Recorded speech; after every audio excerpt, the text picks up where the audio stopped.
Hi sir. Teaser చాలా బాగుంది. Thanks. మీ సినిమాలో ఏదైనా ప్రతి సినిమాకు ఏదో ఒక ఎఫెక్ట్ అయితే చూపిస్తుంటుంది. సొసైటీ కూడా మీరు అలా చూపించారు.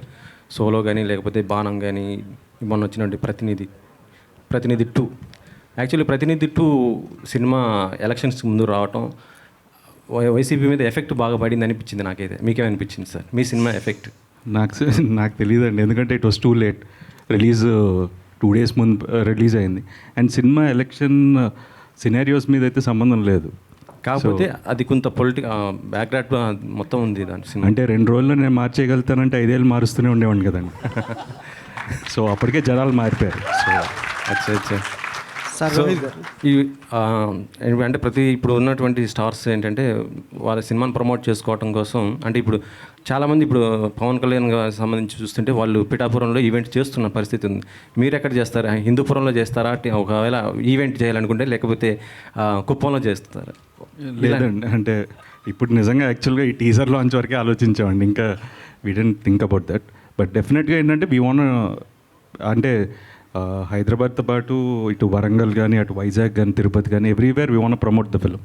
సో ఎక్కడ ఫీజిబుల్, ఆ టైంకి ఎక్కడ కరెక్ట్గా ఉంటుందో అక్కడ చేస్తామండి. ఈ స్టోరీ మీకు చెప్పినప్పుడు ఎలా ఫీల్ అయ్యారు? అంటే ఏజ్ ఎక్కువ చూపించడం, పెట్టడం, పెళ్ళి కాలేదు అనే గతంలో వచ్చిన కాన్సెప్ట్స్ ఉన్నాయి, కానీ ఇందులో ఇంకా డిఫరెంట్గా ఏమి ఉండబోతుంది?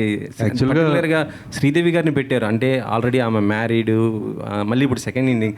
మేము అసలు ఫస్ట్ చూసినప్పుడు శ్రీదేవి గారు అనుకోలేదు అలా ఆ ఫీచర్ ఉంది అనుకున్నాం. తర్వాత వచ్చి యాంకర్ గారు చెప్పినప్పుడు అవునా శ్రీదేవి గారు షాక్ అయ్యాం మేమైతే.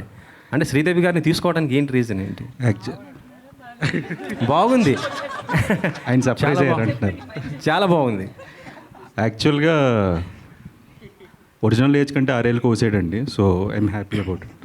సార్ రవీద్ గారు, సార్ మీరు బాణం నుంచి సోలో వరకు, ప్రతినిధి 2 వరకు రకరకాల ఇష్యూస్ బేస్డ్ సినిమాలు చేశారు కొన్ని. యాక్చువల్గా పెళ్ళి అనేది అంతకు మించిన సమస్య చాలామంది అబ్బాయిలకు ప్రస్తుతం ఉన్న సిచ్యువేషన్లో. అయితే ఈ సమస్యని టీజర్ అయి చూస్తుంటే మాకు అసలు పెళ్లి సమస్య కాదు, పెళ్ళికి మీరే సమస్య అన్నట్టుంది. అది ఆ 5 rules పెట్టడం అనేది ఏదైతే ఉందో, ఈ క్యారెక్టర్ చెప్పినప్పుడు కానీ, ఈ సినిమా చేసేటప్పుడు కానీ మీరు ఎలా ఎంజాయ్ చేశారు ఈ క్యారెక్టర్ని? ఎందుకంటే కొన్ని డిఫరెంట్గా మీకు ప్రీవియస్ మూవీస్ చాలా పోలుస్తుంటాయి. అవునండి, నాకు పెళ్ళి అవ్వలేదు కదా, సో నాకు త్వరగా కనెక్ట్ అయ్యాను.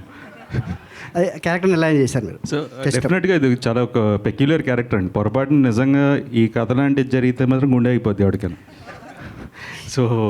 సో కొంచెం క్లిష్టంగానే ఉంటుంది. బట్ నేను ఎంజాయ్ చేశాను. తను ఫస్ట్ ఐడియా చెప్పినప్పటి నుంచి నేను ఎంజాయ్ చేశాను ఈ క్యారెక్టర్. సార్ శ్రీదేవి గారు మేడం 2002లో ఈశ్వర్లో సినిమాలో ఫస్ట్ టైం మిమ్మల్ని హీరోయిన్ చూసాము. మళ్ళీ దాదాపుగా 22 years. 22 years తర్వాత కూడా మీరు ఇప్పుడు మళ్ళీ హీరోయిన్గా ఎలా అనిపిస్తుంది మీ ఎక్స్పీరియన్స్? చాలా సంతోషంగా ఉందండి. ఎవరికి సంతోషంగా ఉండదు? చాలా చాలా చాలా సంతోషంగా ఉంది.